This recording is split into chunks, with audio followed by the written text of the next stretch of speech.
Hey dudes, welcome to Splat from the Past, the only 80s themed horror and sci-fi show where things can get totally radical. Now today I will be welcoming a really cool radio show host. His name is Edward Torchy Smith. He has a radio show. I believe it's based out of Ohio. I've been listening to it for the last year and a half. He has all the great TV and movie people of the 50s, 60s, 70s, and 80s on his show, and I'm having him on my podcast today to talk about his radio show and stuff and find out who he was before he got this show. I'm really intrigued. He has people on his show I am jealous of. I wish I could have on mine. He's interviewed a couple of people I've interviewed, but he's had a lot of people I can't even fucking locate. So I'm going to be interviewing Edward Torchy Smith today, and it's going to be awesome. So without further ado, here is my new interview with Edward Torchy Smith. Oh, Tommy.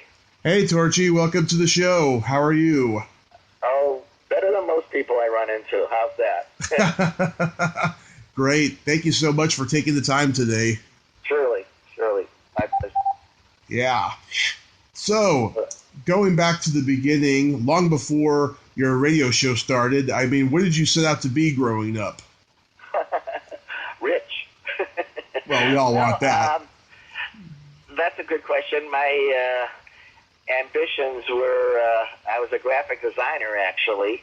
I went to Kent State University. I was there during the shooting, if you know anything about that, or your audience does. Yep. The world was in upheaval with the Vietnam War, and the shooting at Kent State was pretty famous, and I was on campus that day. And I had gotten married.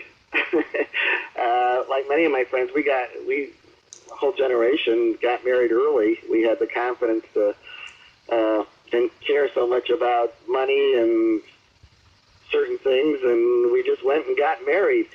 And I had children soon after that. But my ambitions actually was to do something in show business, but because of the interruptions of life, of course, it didn't happen until my later years with my children, actually. My son was a talent agent, and my daughter was a TV producer.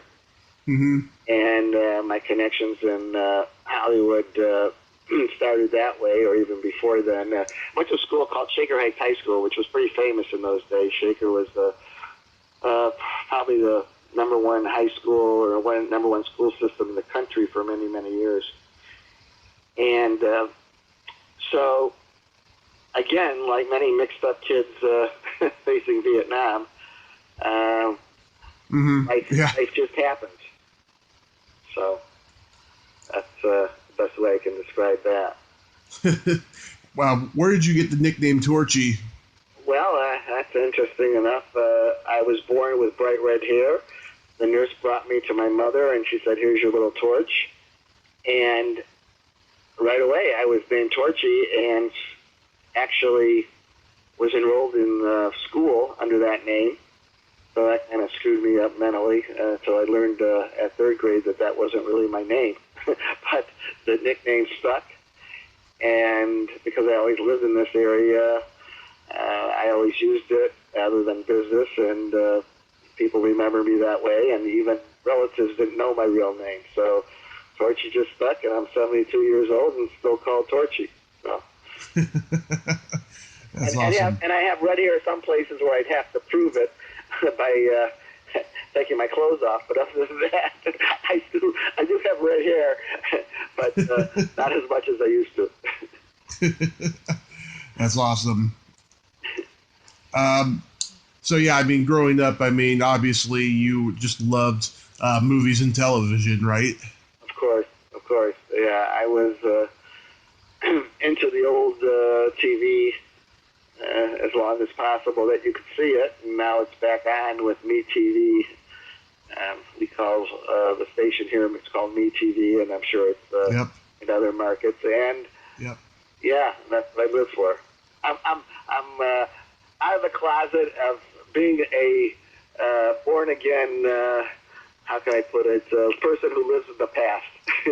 Oh, me too. I mean, I'm only 35, but I'm an old Oh. soul. I mean, I grew up watching all the stuff my dad grew up on. Yeah, every once in a while you find somebody your age who appreciates that.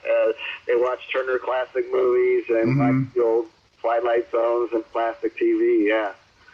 So. Yeah, it's really great. You know, for the longest time, even before I had my car accident a couple of years ago, I just knew I just didn't feel like I fit in anywhere because I was into older stuff. And then once I recovered from my accident and I discovered the convention scene, then I started feeling like I belonged somewhere. Interesting. That can be a very connecting factor with other people. There may not be as many of them, but it's strong. Those who appreciate those old TV shows. So, mazel tov. Yeah. Did you think at all growing up that you would meet any of these people?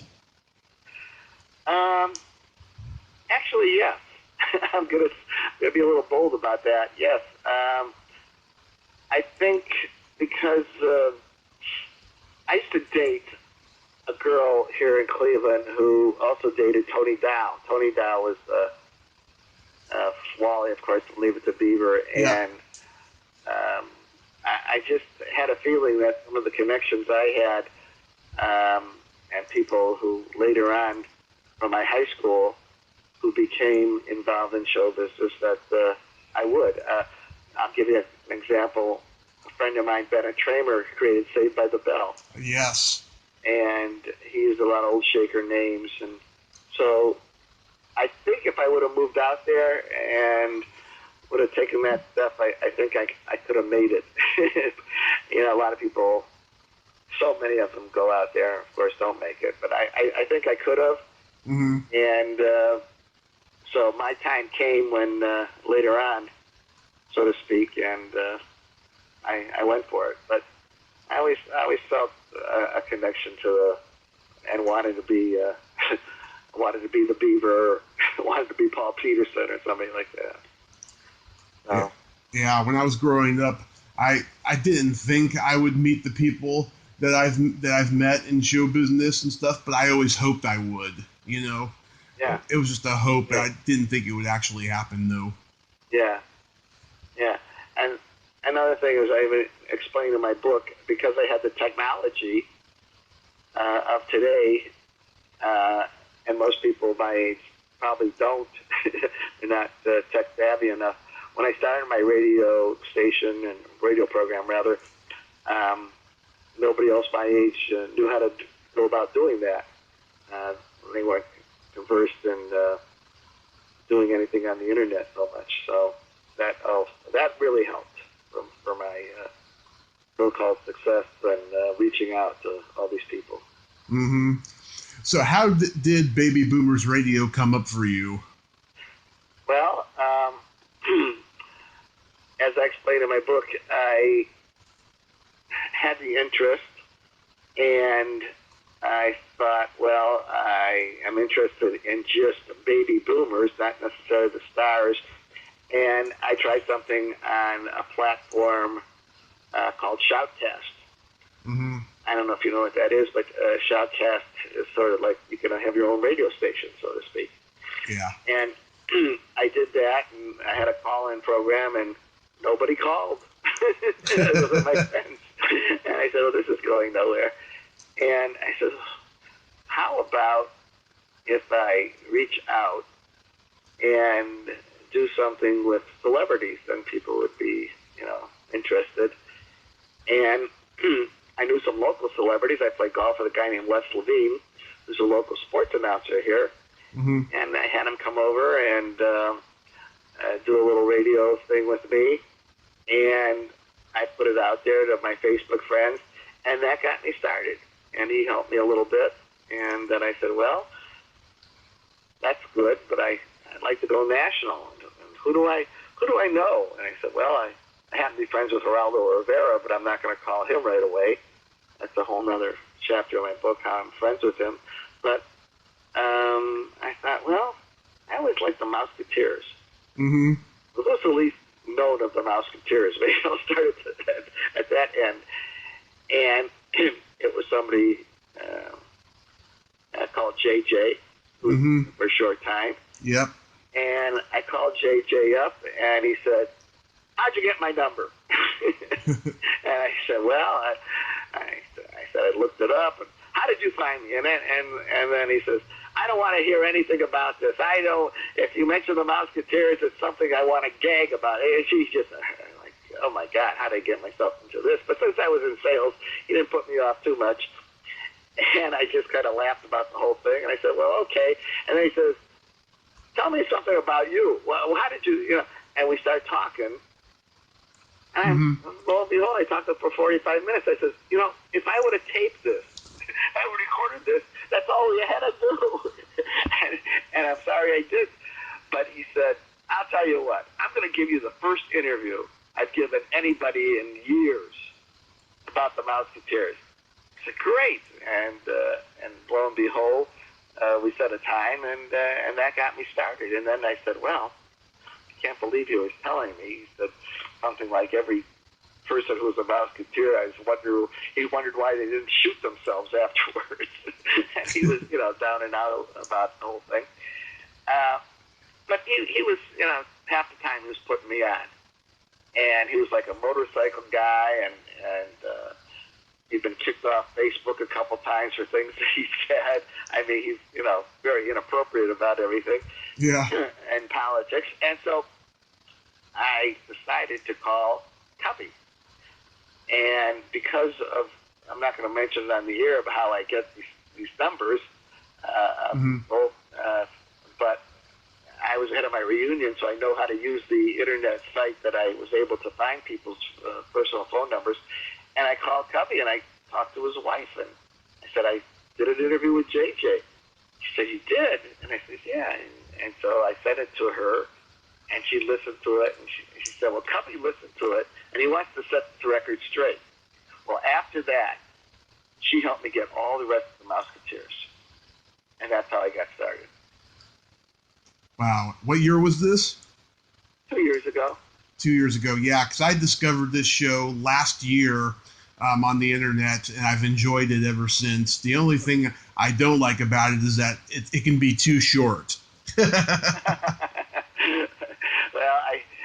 if it's too long, you lose some people, because the people want to know. Let's get down to the nitty gritty, and if they really, really, really want to know more, they can go to an encyclopedia with Wikipedia, whatever it's called, and so I try to get the highlights of their life, and also, as well, in my book, I take the part that and expand on something that they may not know of that person, and that becomes the interesting thing, so to speak. And nobody cares how many grandchildren you have anymore, or anything like that. So. Oh, I don't want to know that stuff. I just want to know, the beginnings and the success and what they're doing now. Yeah, there you go. You're on the same wavelength as I. So. Yeah, I mean, for speaking for myself as a listener of podcasts and radio shows, yeah, I like to hear an interview that's like, an hour to 2 hours. To me, there's nothing too long for me. I love hearing, lots of information, and I love doing it too on this podcast, and stuff, depending on who the guest is. So do you record in a studio or at home? No, at home, just at home. And then every once in a while, like I'm on certain FM stations, I'll send that out to, and that's why it has to be no longer than an hour for sure. They put it out. I'm on Red State Radio and a couple more, and I learned how to add to it and slice and dice the audio portions, and I have my own YouTube station, and again, because I was maybe graphic designer, so I had the interest. I know how to Photoshop, and I think everyone liked the fact that I was also doing a montage. I would take somebody like Cubby and do a little montage, or one of the Musketeers, or each person I did a montage along with that and put it on my website. And of course, I grew my Facebook to 5,000 listeners, and you're only allowed 5,000. I couldn't go any higher. I know people know that. And then I went followers. To, a club, a group rather. Yeah. Called VIP interviews, Baby Boomer VIP interviews for Facebook, which are allowed more than 5,000 at a time. So, and that's how I started marketing myself. So. Nice. Yeah, I started this podcast last year in summertime, and the average listener has gone from 30 seconds to 500 minutes, and I just cannot believe it. It's amazing. That's great. That's great. And being your age and in LA, that's also super that you're able to do that. I'm not in LA yet, but I will be next year. Well, you're on the West Coast. Let me put it that way, I guess. Yeah. So did I meet you at the Hollywood show? Is that No, I would have loved to have gone to the Hollywood show, but no. I've just listened to the show. I've listened to your show in the last year or so, and that's why I wanted to interview you and stuff. You've interviewed some awesomely great people. A couple of them I've interviewed, like Jennifer Runyon and Jack O'Halloran. But sure. There's a lot of people you've been lucky enough to talk to that I would love to talk to that I haven't been able to locate because I don't see them on the internet. You know, I mean, do you get a lot of guests because you're personal friends with them? No, that's not really why. I get a lot of referrals from agents. After I do somebody, I sort of have leapfrogged that interview to other ones. For instance, there may be an agent who specifies a certain client who is what they call a senior client. Yeah. And those agents know me now. And if all of a sudden they have a book coming out from that particular person or they have something to promote, they'll contact me with a press release and ask me to interview them.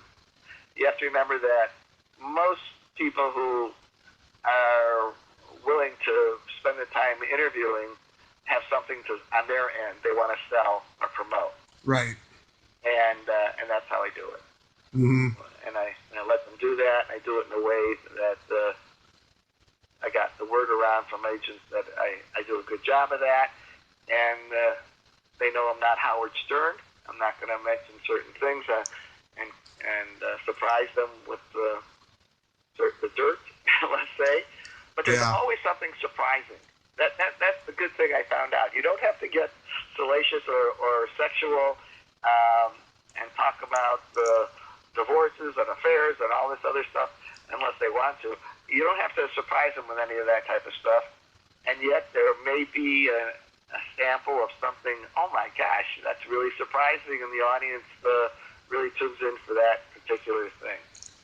Yeah, you know, I keep it professional the first time, and then if I want to have them back on, and I've gotten to know them on Facebook or Twitter, and I see what their sense of humor is, which is dirty, like mine and stuff, then I have them back on, and then we get dirty on the second or third one that we do and stuff. Right. And I have found that it's actually worked like a charm, you know.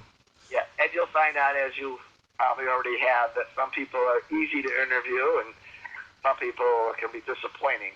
Oh. So, you know, after having a bad time, they'll give you a yes or no answer and say, okay, next. and the attitude of them may not jive with what you expected.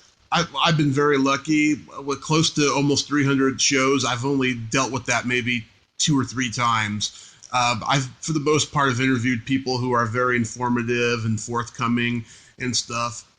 But I'll tell you, the disappointments are usually the ones who turn me down, and they come off so bitter about their careers. Those are the ones that I've come across that are disappointing. Yes, and I could write a book just on that. Yeah. If I didn't want to get sued. So you have to be careful, and it's Hollywood, so it's a different type of animal. But aren't you surprised that most of the time you find out, man, this person's really down to earth? And I thought, oh my gosh. Sometimes the bigger they are, the nicer they are, and sometimes the ones that you think, well, they should be nice, and they end up not. So you never know. And again, that's what makes it interesting. Yeah, I mean, here's the list of people you've talked to that I would only dream of talking to. Last week you had Mickey Dolenz on. Sure. Uh-huh. Yeah. Oh, that's amazing. Yeah. I can't believe he did a Christmas album with Peter Tork. That's just so awesome. Yeah. Let me tell you something about that interview. Mm-hmm. I don't think I've ever screwed up as bad. I had an interview ready to, and I call him. His agent seemed really nice, and I call him, and I actually wrote down the wrong phone number. Mm-hmm. And I couldn't figure out why he didn't answer the phone. And I thought, well, he just forgot, whatever. It happens. Or he just blew me off. Now, the next week, I was going to see him in L.A. Mm-hmm. And so I do, and he says, let me see your phone. What number were you calling? And I said, here it is. And he says, you called the wrong number. You're one off. Oh, crap. Oh, my God. And I go back home, and he's right. I wrote down the wrong number. And I was calling the wrong number. And I apologized up and down, and I thought I wouldn't get the interview again. But I did. And so that was my fault. And I thought, oh, my God, this is not, he could really lay into me, pretty bad. Yeah. His time. And that's the first time that ever happened to me, where I was totally at fault. And so that's where that interview was coming. I was a little nervous about that, to tell you the truth. Mm-hmm. And he was a professional, and I always like to make it a little bit different than what he's used to. So I wanted to focus in on Circus Boy, if you heard the interview. Yeah. He wanted to talk about Circus Boy, which as a kid, that's how he started with his Saturday morning program, and he was very nice. Yeah. He was pretty nice. So it worked out, but you never know. It's as you well know, it's live as you're doing it. Anything can happen. So. Yeah. You've interviewed a couple people from Animal House. I've been trying to get a couple people from that movie on and stuff. I've been trying to get Mary Louise Weller on the show for a year, but she runs a business and she's always busy. Martha Smith had 2 leg surgeries recently, and she's recovering. And but I did get the casting locations person, Catherine Wilson, on the show last week to talk to her. And that was a pretty interesting interview, I have to say. Well, I was fortunate enough to get the last interview, probably at length, for Stephen First before he passed away. Yeah. And his wife was very nice about it. For my book, I took 50 of them that I thought the public would be interested in. And I had to get permission from each one of them. And because it was with Simon & Schuster, every word counted. They go over every word and, don't want to get sued. So I got permission, and with him, I had to go through his wife. Mm-hmm. And I didn't know how to get a hold of her, and I finally found out a way through the son. And but I could tell in the interview when I was doing it, he was strained or either in pain or something. And again, it wasn't what I expected that interview, but the fact that he took it and I could tell he was in pain, I put another feather in my cap on that one. So I really love Animal House. I would like to if I could do a whole book just on Animal House and behind the scenes, I think I would. But we'll see. Yeah. It's my favorite comedy of all time. It has been since way before I should have watched it. My dad and I used to watch that movie when my mom wasn't home, starting at the age of 4. Yeah. I could talk all day about Animal House. I know almost every line, and when we play golf, we always mentioned Yeah. playing golf. So, yeah, it's definitely a guy's movie. It's definitely. Oh, I know a lot of women who love it too. Really? Not Yeah. my age. Oh, pretty close. My parents' age. I mean, they're only a little bit younger than you, but there's a lot of women there that love it. Really? I Yeah. always think of Animal House and Godfather as the same type of person who likes those type of movies. You know, I mean, it's not Sound of Music, and it's not some other type of, general audience type of thing, but it has a great following. And I'm proud to say that I became a little friends with Mark Metcalf, who was Biedermeier. Oh yeah. I reached out to him. I haven't heard back yet though. He's pretty busy. He's in Columbus, Ohio right now. He lives there, but yeah. Again, sometimes you have to work through an agent, and it depends. Timing is everything. So, but yeah, you interviewed one of my favorite actresses of all time, Cindy Williams. Oh boy. Oh my God. I've interviewed her best friend Lynn Marie Stewart, and Lynn and I have become great friends. Oh really? Yeah, and she just loves me so much, and she knows how much I love Cindy. I just know that there's going to be one day when I'm in LA, and I'm going to meet up with Lynn, and Cindy's going to be with her, and she's going to surprise her with me for me, and it's going to be the most wonderful day. I'll tell you. Well, with Cindy, I can tell you this. We got laughing quite a bit and all of a sudden, we got kind of loose. And then she says, "Oh wait, Torchy, this is live, so you got to edit that." She said, "Seriously, you got to edit that." I said, "Okay, don't worry about it." And we go a little bit longer. She says, "Oh wait, did I just say that? Torchy, you got to edit that." I said, "Oh, okay, I will." And then, it happened 4 or 5 more times. And so I get this message the next week. She says, "Did you edit it?" I says, "I will. I promise. I'm not going to air it." And so I finally sent it to her. And the way I had edited it, she said, "Oh, thank you so much. Thank you. I was worried about this." I'm thinking, why is she worried about me? I don't have that thing about it. But she was very nice about it. And, she got, she was in LA she was in Las Vegas. And she was doing a Broadway type of play in Las Vegas. Menopause. Late at night. I think she got a little loopy. So, she's great though. She's great fun. So. Yeah, that was a good interview. Also, probably my favorite one you did was with Pat Priest. I had dinner with her a couple times, and we became kind of friendly. And again, kind of an amazing story there. I urge everybody to read my book for some of these stories. But the fact that her mother was in Washington and ambassador, and the way she was brought up is quite unique. Yeah.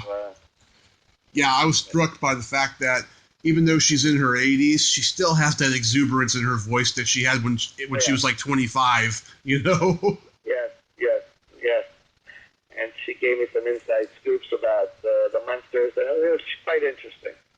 Quite a nice lady. So. Yeah.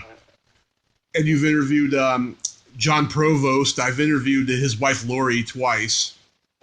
Lori, oh my God, she's like the free-spirited Jewish aunt I always wanted growing up. I adore her. Yeah. Lori. When I went through John, just like Tony Dow, you don't go through them; you go through their wives, because their wives are really their managers. Yeah. and take care of all the business for them. So yeah, Lori's very down to the business part of the whole couple relationship there. So. Yeah, we always make each other laugh when we talk and stuff, and she's got great stories about show business. That's great. Yeah. And he also has a book out, something about Lassie Never Fell in the Well or something is the name of his book. Everybody says, Lassie, come out of the well or whatever. And Lassie never did fall into the well. So. Yeah. So is the show building a good following? Oh, yes. Oh, yes. It's very difficult for me right now. The book just came out. I have to, once you write a book that, going to be nationally publicized, you have to be part of it, and you have to be a market person. And at the same time, I play golf. At the same time, I have another life with my kids and grandchildren, and then I want to do more interviews. So I'm bouncing balls all over the place here, but I haven't gone after the interviews as aggressively as probably I should. I have a backlog of ones that I could start the book on, and my next book, rather. So that's where I'm at. And I certainly have the confidence that I can call up certain people and, either get rejected or accepted. And it's a numbers game, sometimes, and of course you're hitting the right period of time that they have their act together. I never take it personal if I'm rejected. But I have a resume, or I should say a background now, of people I've done, so I'm no stranger to the business. And they know that, so that helps. Yeah, I've just been building mine for the last 2 years, and I'm halfway there, I feel. I mean, I've met so many of these people that I interview at conventions and film festivals. That's great. Yeah, and I've been lucky enough to become personal friends with some of them.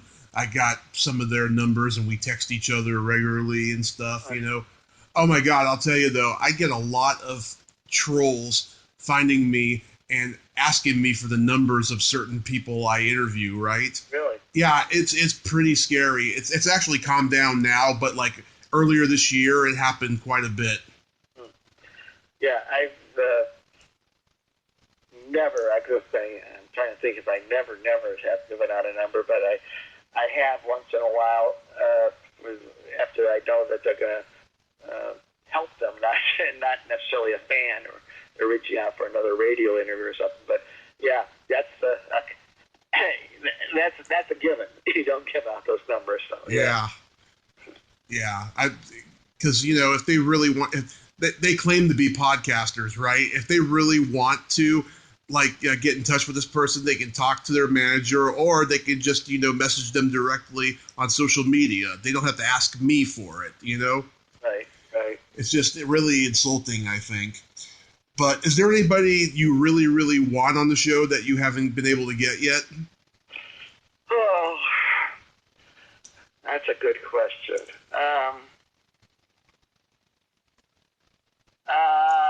I was going to maybe John Boy. John Boy? Not really. I think I've gotten just about everybody that I won't say everybody I want to. I mean, if somebody doesn't want to be on the show, okay, I understand that. So I've had a few disappointments. I've had some people put me off, and they weren't going to do it in the first place. That's always a bothersome thing. And I'd rather have just say no. But no, not really. For instance, I don't want people that everybody knows, like Sylvester Stallone or someone who's already a baby boomer my age, because they've heard of them already. You know, sometimes the bigger the names, the more boring the interview. I've had people who are known to the baby boom generation, but have not been on the radio for a long time. And those are the people I like the most.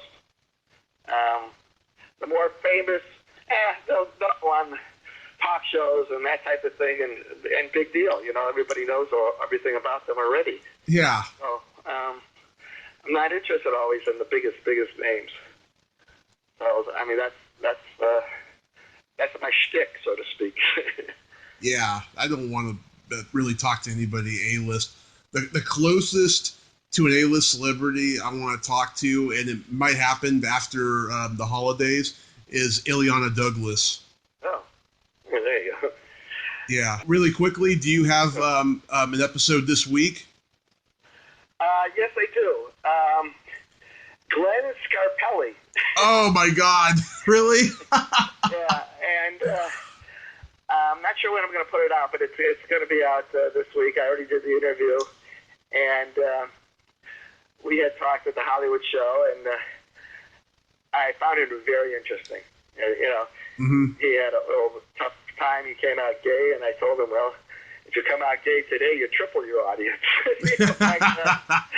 He wanted to quit the business, and he had a gay partner, and he went out to Sedona to find himself out there, and he made a life of out there, and he's a really funny, pleasant guy, and people will be surprised, I think, at some of the things he says on the interview. So yeah, that's coming out this week. Awesome. I'll be listening, Torchy. Thank you so much for your time today. Okay. All right. Thank you. All right. Have a great day. Thank you again. Bye. Bye. Well, there you have it. Torchy Smith. Ain't he a cool dude? Thank you so much, Torchy. You really are a genuine, cool guy, and I'm glad I got to interview you, and you're interviewing so many cool people. I can't wait. It's going to be awesome. I can't wait to listen, especially that Glenn Scarpelli one. That's going to be great. If you like this video, everyone, please subscribe to my YouTube channel. Add me as a friend on Facebook. Join my Tommy Kovac comedian page on Facebook. Follow me on Twitter and Instagram and all that fun stuff. Well, that's all the time we have this week on Splat from the Past. Until next time, this is Tommy Throwback Kovac saying, there's no shame in living in the past because the present sucks. Later, dudes.